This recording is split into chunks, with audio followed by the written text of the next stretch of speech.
Shri Swaminarayan Bhagavan Jai, Akshar Purushottam Maharaj Jai, Gunatitanand Swami Maharaj Jai, Radha Krishna Dev Jai, Siyavar Ramachandra Bhagavan Jai, Umapati Mahadev Jai, Guru Hari Pramukh Swami Maharaj Jai, Guru Hari Mahanta Swami Maharaj Jai, Pramukh Swami Maharaj Shatabdi Mahotsav Jai, London Mandir Raja Jayanti Mahotsav Jai. Jai Swamnath, and welcome again to this week's edition of Timeless Hindu Wisdom. Just to recap a little bit of where we left off last week, the Ramayan consists of 7 individual books called Kands. Of that, traditionally the 5th book, the Sundarkand, is discoursed upon first. And in that, there are 68 chapters. We're discussing just the first chapter of the Sundarkand, literally 1% of the entire Ramayan from last week and finishing it this week. Last week, Hanumanji and the entire monkey army were at the southernmost point of India looking out at Lanka. They knew that this is where Sita Mata is, but they were concerned who can go, find her, and pass her a message that Ramchandra Bhagavan is on his way to save her. Jambavan said that he couldn't do it, he was too old. Angad, he felt that he might be able to make it but not make it back. Hanumanji sat quiet throughout the entire discourse. When Jambavan asked him why, he said that he was handicapped. He was afraid. He didn't know what obstacles were there in the ocean. He didn't know how he would find Sita Ji or what message to give. He didn't know any of these things, so he was afraid. And all of this was coming out. Jambavan stopped him and said that everything you're describing are either physical or mental handicaps, but I want you to go deeper and realize what you really are. You are the soul. You have infinite power within you. And once Hanumanji realized that he had this untapped resource within him, he dug his feet deep into the ground, called out Jai Shri Ram, and jumped towards Lanka. In the air, eventually a mountain came out of the water. The mountain's name was Mainak, and Mainak told Hanumanji that your father had helped me centuries ago. I want to return the favor, rest, and then go and find Sita Ji tomorrow. Hanumanji, he knew that this was an obstacle in the form of a friend. He folded his hands towards Mainak and said, consider your favor returned, but I am not wasting my time. He overcame the first obstacle on our path to any sort of excellence, laziness and neglect.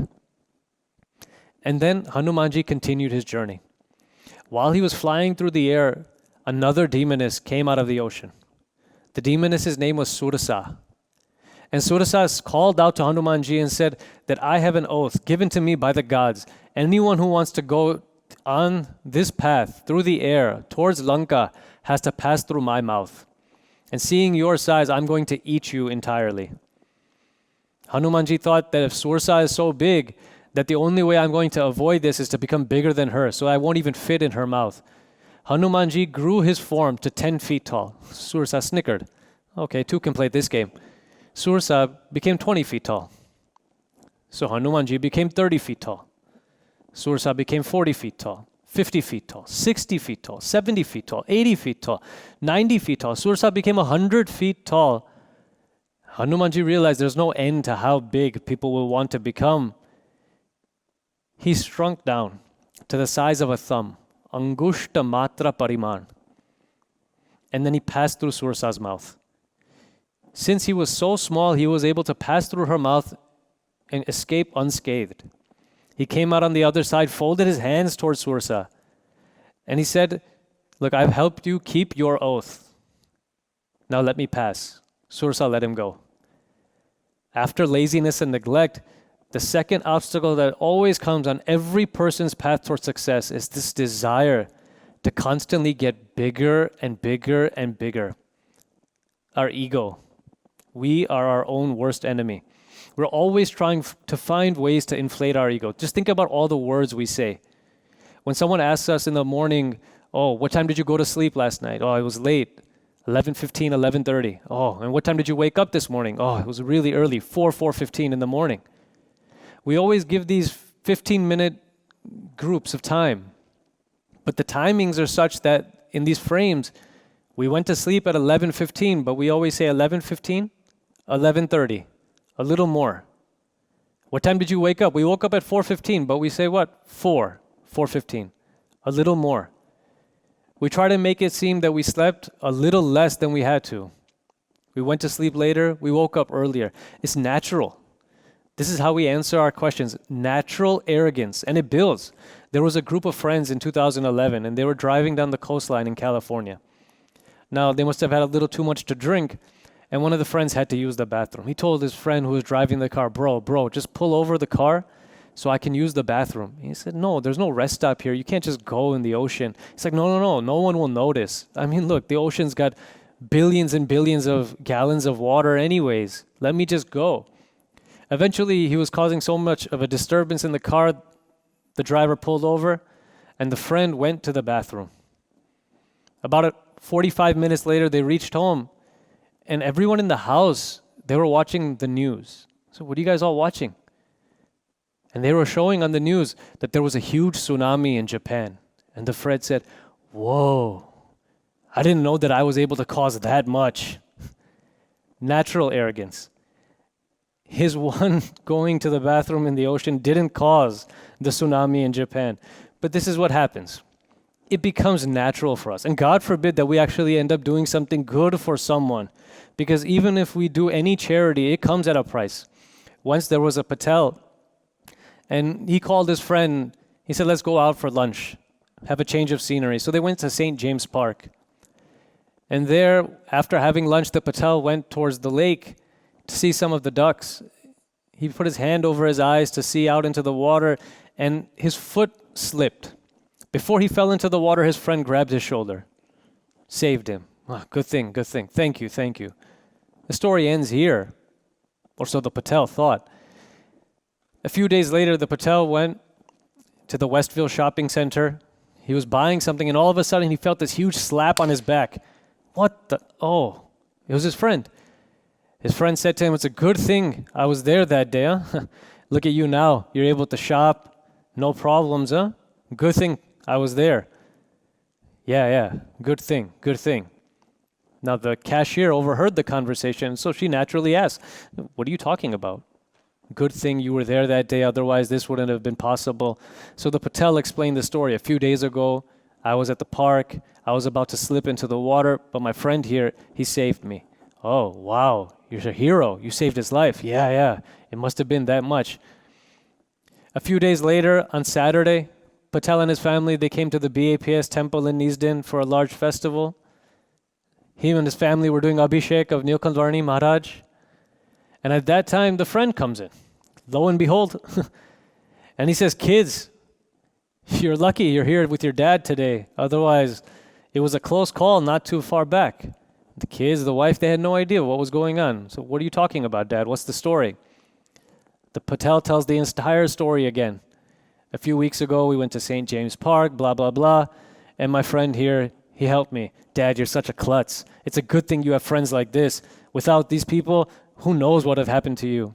Oh, man. Thank you. The kids, the wife, everyone is thanking the friend. And the Patel, he has nothing else to say.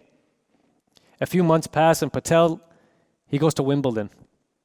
It's the match, the finals. Hours have passed. They've called a break for an intermission. And in the intermission, he hears his name, Patel. At first, Patel doesn't make much, doesn't give him much attention because it's a common last name. There might have been 100 other Patels in the stadium at the time. But the voice is creepy. It's familiar. And he knows. He looks up, and across the tennis court, there's his friend waving his hands like a maniac. Patel, all of this, everything here, all of this, you're welcome. You're welcome. Everyone sitting next to Patel is, what is he talking about? Why is he telling you you're welcome? Patel tells the entire story again. But now Patel's had enough. He calls his friend and he says, okay, I want you to come and have lunch with me at St. James Park. takes him there. They have lunch. And then Patel says, let's go back to where it all started, where you saved my life. They go there. And obviously the friend, he can't help it. He just starts coming out. It's a good thing I was here that day. If it wasn't for me. And then as soon as he says that, if it wasn't for me, Patel, he snaps. If it wasn't for you, what? If it wasn't for you, what? If it wasn't for you, I would have fallen in the water. What would have happened? My shoes would have gotten wet. I would have broken my leg. At worst, I would have broken my leg. And then 6 weeks, it would have healed. But for the last month, 2 months, 3 months, you've just been killing me. Instead, now, push me in the water and let's just be done with it, for God's sakes. We're like the friend in this story. We're not like the Patel. We can't help but remind everyone around us how essential we are to their lives. This is our arrogance. It just keeps coming out. And that's because we feel that always having the upper hand, being arrogant, is power. And that humility is weakness. The truth is, it's the exact opposite. Look at the Ramayan. In the Ramayan, the most arrogant person in the entire scripture is Ravan. He's got such a large ego that God couldn't even fit it into one head. He had to give him 10. And Hanumanji is incredibly humble, but not even the slightest bit weak. Mahan Swami Maharaj gives an example on this topic of humility and changing our perspective. He gives an example of 2 disciples who used to live in the state of Bengal in northern India. Now, at that time, for whatever reason, the 2 of them started arguing on which of the 2 was a greater devotee of Kali Mata. They took the argument to Ramakrishna Paramans at his ashram, his hermitage in Belur Math. Now, in the entire Belur Math, it's a very peaceful, quiet environment. These 2 devotees, they were at each other's throats, verbal, just a warfare. It ruined the entire environment. Ramakrishna Paramans heard them at a distance and he said, okay, call those 2 here. They're upsetting everyone. And he called them nearby and he said, what's the argument? What are you 2 just fighting about? And they said, we're trying to decide between the 2 of us, which of us is a greater devotee. And the first put his point. He said, look, I've been in satsang, doing devotion for Kali Mata for decades. And this person, he's just joined into the satsang now. I'm a greater devotee. I've been here for so many more years. That was his point. And the other devotee, he gave a counterpoint. Yeah, in India, we have sami trees. And those trees are thousands of years old, but they don't give any fruits. And despite that, if you plant a mango tree and 5 fruits, you get a mango. It's not how many years you have that matter. It's how much fruit you bear. I've only been in satsang for a few years, but look how much I've given in donation. Look how much of the mandir activities that I sponsor, I support. Oh, the other disciple said, oh, when you got your first paycheck, it was all about, oh, Mata's grace, Mata's grace. At what point did all of that change and it became your money? Point, counterpoint, point, counterpoint. They both went through all of their lists and then they went to the judge and they said, Paramahansadev, you tell us, out of the 2 of us, you heard all of our arguments. Who's the greater devotee? Ramakrishna Paramans looked at both of them and said, he who thinks the other one is greater is greater. Mahan Swami Maharaj says, this is simple logic. If you're far away from someone else, then you see them as small. And to them, you're also small. If we see other people as small and insignificant, then automatically we become small and insignificant.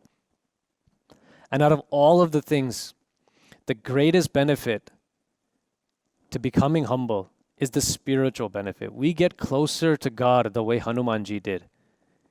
If we want to get closer to God, we have to become humble. In the Ramayan, there are 2 women, other than Sita Mata, who want to attach themselves entirely to Ramchandra Bhagwan.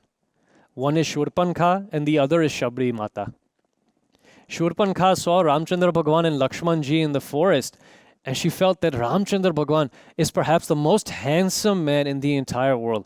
If you had taken all of the beauty from every single thing in the entire world and given it one personified form, it would be Ramchandra Bhagwan. And she felt that I want to marry him. Shurpankha had the power that she could change her outer form. So she made herself to be one of the most beautiful women in the world. And she went towards Ramchandra Bhagwan.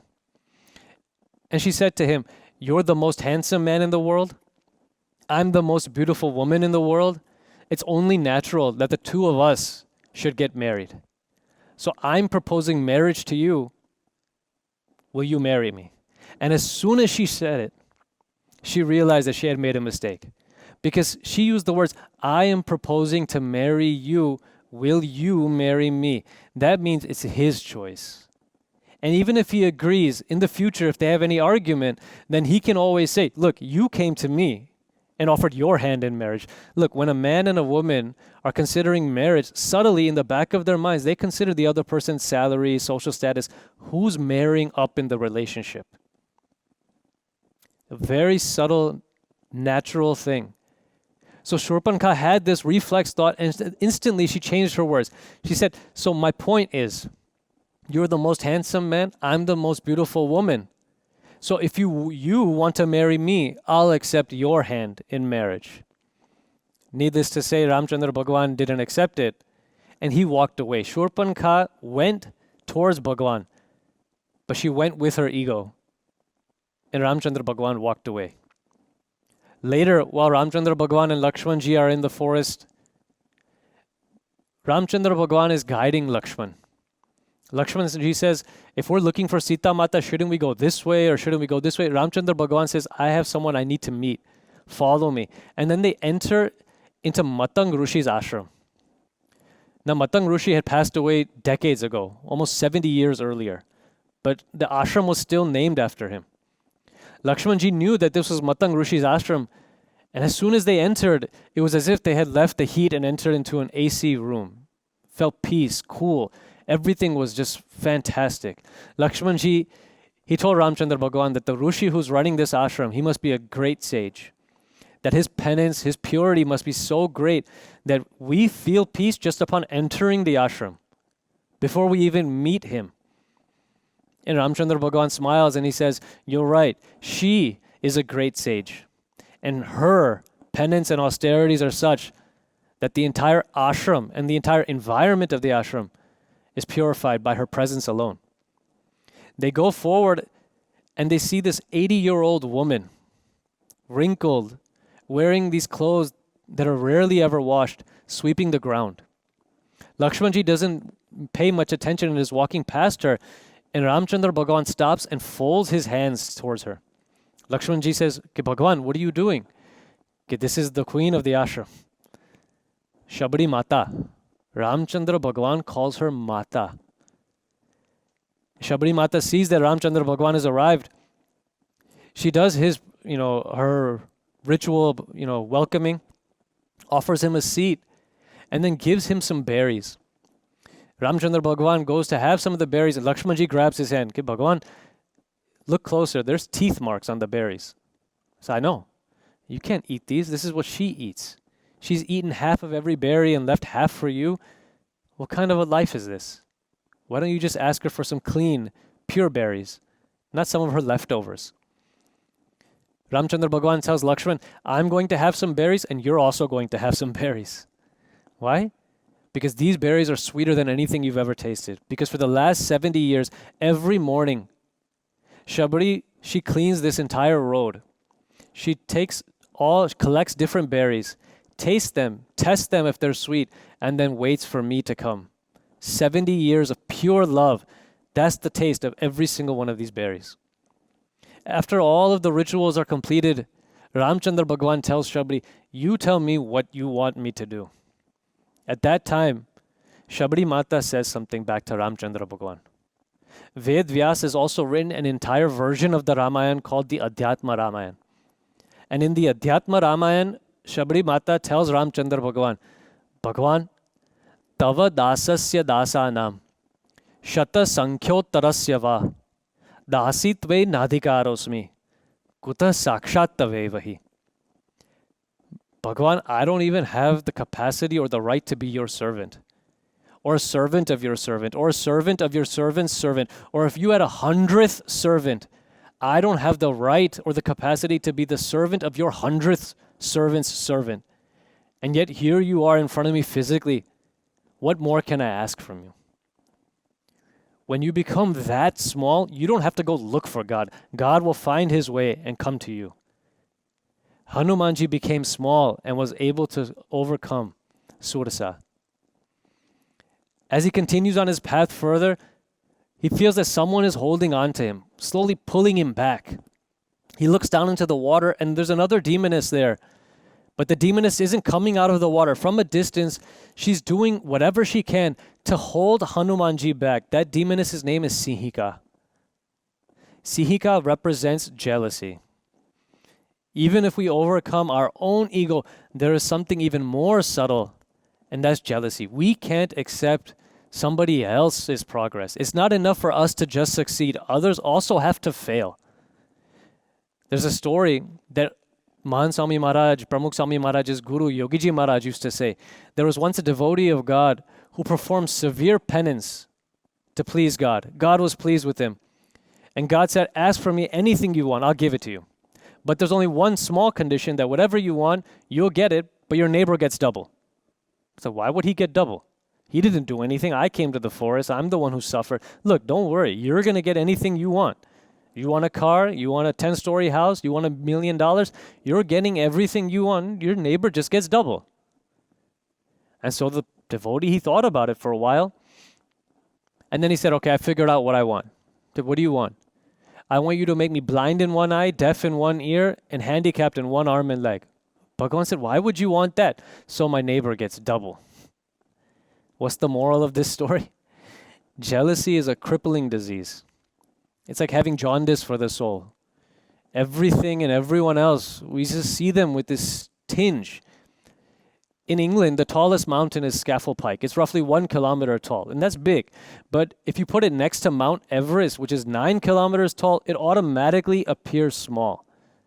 In the same way, Bhagavan Swaminarayan gives an example of two otherworldly mountains, and he says that we don't actually get any smaller, but we feel smaller in comparison. Our sadness isn't a lack of happiness, but it's because we compare it to the happiness of other people. Our car is just fine. 4 wheels takes us from point A to point B, but when we have to park our Ford next to a Mercedes, then we feel a little upset. We live in a world that just fuels our sense of comparison and competition. Okay, how many followers do you have on social media? Oh, okay. So you have a blue tick next to your name? Does that mean that you've been certified official by the social media demigods? Okay, how many followers do you have? How many comments on your pics? Of those comments, how many are good? Most of the driving force behind constantly putting photos of our food is so that we can let the world know that we're eating something better than them. Now, if you take a picture of your tiramisu and nobody even gets to see it, would it taste as good? The food we eat only has its flavor because we're getting it and someone else doesn't. What if everyone had the same thing? What would you take a picture of? If everyone else had the same lamp at home, would you take a picture of it? If everyone had a six-pack, would you take a picture of yours in the mirror? The fun we get out of all of this is the fact that I have it and you don't. And when the tables turn and someone else has something that we don't have, we still can't stand it. Mahan Swami Maharaj was doing home visits near the village of Bochasan. Bochasan is a village in Gujarat, and Bochasan is actually what puts the B in BAPS. It's the first temple that the founder of Akshar-Purushottam Sanstha, Shastriji Maharaj, built in Bochasan. He went from house to house, and all the houses were normal, but there was one large 3-story house. Mahan Swami Maharaj asked the devotee who was taking him, whose house is this? The devotee just automatically, very vehemently started responding, it's not important. He's like this and he's like that. Mahan Swami didn't say anything. He was taken aback. Okay. Not given any specifics about the reasoning, but he didn't say anything. After the devotee finished, another devotee came to Mahan Swami Maharaj and said, Swami, you were asking about that house.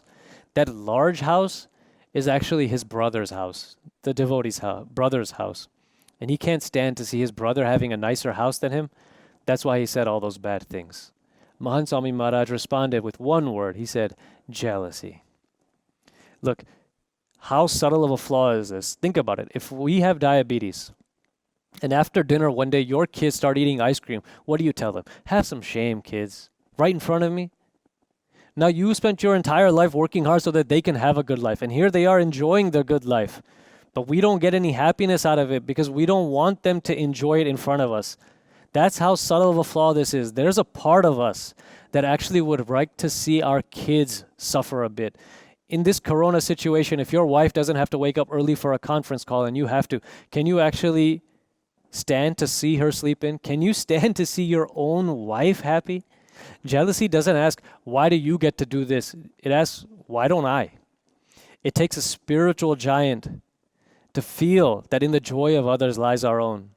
In the progress of others rests our own, and in the betterment of others resides our own. Hanumanji, he breaks through the jealousy, and then he finally reaches the banks of Lanka. It's late at night, and there's a short story in Krutavas Ramayan. Hanumanji arrives at Lanka in the middle of the night. All the houses are dark. And yet, in the distance, he sees a candle on in one house. He goes close by and he's looking through the window and he sees one demon chanting Ram, Ram, Ram. Hanumanji's worried. He thinks that one of the demons is actually trying to do some voodoo or black magic against his Lord Ramchandra Bhagavan. He swings open the door. Who are you? The demon just stands up. He's scared. He doesn't know who is this full-size monkey here who can speak to me. He says, who are you? Answer my question first. Hanumanji takes out his mace. Why are you chanting Ram's name? The demon looks left and right to make sure nobody else is listening. And the demon says, my name is Vibhishan. Hanumanji gets twice as angry. Vibhishan, Ravan's brother? Why are you chanting Ramchandra Bhagavan's name? Vibhishan hears this and he says, oh, Ramchandra Bhagavan. You believe him as the Lord, as God? He says, yes. And Vibhishan says, he's my God as well. I have to worship him at night when everyone else goes to sleep, because during the day, if I do it, then they'll kill me here. In all of Lanka, I'm the only one devotee of Ramchandra Bhagavan. Hanumanji finally comes down to some peaceful level. And Vibhishan says, okay, so you've just met Ramchandra Bhagavan. You're looking for Sita ji, but you won't be able to find her till tomorrow morning. Why don't you do one thing? Help me. Talk to me. Tell me about Ramchandra Bhagavan. Hanumanji spends the entire night telling the different divine incidents of Ramchandra Bhagavan to Vibhishan. The next morning, as the sun's rising, Vibhishan looks at Hanumanji and says, I always wondered that me, despite living in this faraway country, all on my own, worshipping God in my own way, in silence, if all of that devotion was actually reaching God or not. But today I found out that it is. Hanumanji said, how do you know? So I have a proof. Okay, what's your proof? And Vibhishan says, you. I've been here for decades worshipping Ramchandra Bhagavan on my own. All of my devotion has reached God because I have had the darshan of a devotee of God like you. Bina Hari Krupa Milahi Nahi Santa.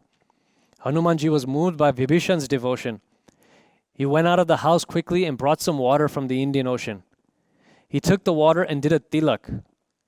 He anointed Vibhishan there and he said, Lankeshwar Nijay, from now on you are the king of Lanka, Lankeshwar. They haven't even fought the war yet. To become king of Lanka, Ravan had to cut off and sacrifice 9 of his own heads to Mahadev and fight a war. And Vibhishan, he became king just from taking refuge of Hanumanji. That's the power. This was Hanumanji's journey. He used the knowledge of his soul to take the first sleep. He avoided laziness and neglect. He became small to pass through an obstacle unscathed. Overcame any and every sense of jealousy to reach Lanka. If we can imbibe the same qualities in our lives, then we too will be able to find Sita Ji in whatever form she represents to us. Whether it's in the form of wealth as Lakshmi or in the form of devotion as Bhakti, we're all looking and we're always looking for Sita Ji. And then this is the way to find her. Thank you. Shri Swaminarayan Bhagavan Ni Jai. I've gone over time a little bit in the actual discourse, so we've only got a little bit of time left. So we'll take one question. The question relates to humility, the topic I just discussed today. The question is, we may think, okay, how can I be humble at work or at university? People will walk all over me. So it's a good question. The scriptures, nor am I telling you that we have to be humble everywhere to the point where people walk all over us. Hanumanji didn't have false humility. He wasn't weak. He was confident and proud of who he was, but his identity was rooted in something else. It wasn't rooted in his own talents or his own form. When Ravan had captured Hanumanji, and asked him, "Who are you?" He responded that my name is Dasoham Kausalendrasya. He didn't even say his name. When somebody asks us, "Who are you?" we give our name, degree, profession, our talents, our skills. And Hanumanji replied, Dasoham Kausalendrasya. I am Ramchandra Bhagavan's disciple, his servant. That was his source of pride, power, inspiration. If we can feel that that is our identity, then automatically we'll be on the right side of confidence without arrogance. And like I said last week, if we believe ourselves to be God's child, and we believe the same for everyone else, then who will you try to ever suppress and hold back? And on the opposite side, there's also no scope ever for an inferiority complex. Either way, we're all on the same level because we are all equal as God's children. Vayam amrutasya putraha. Thank you.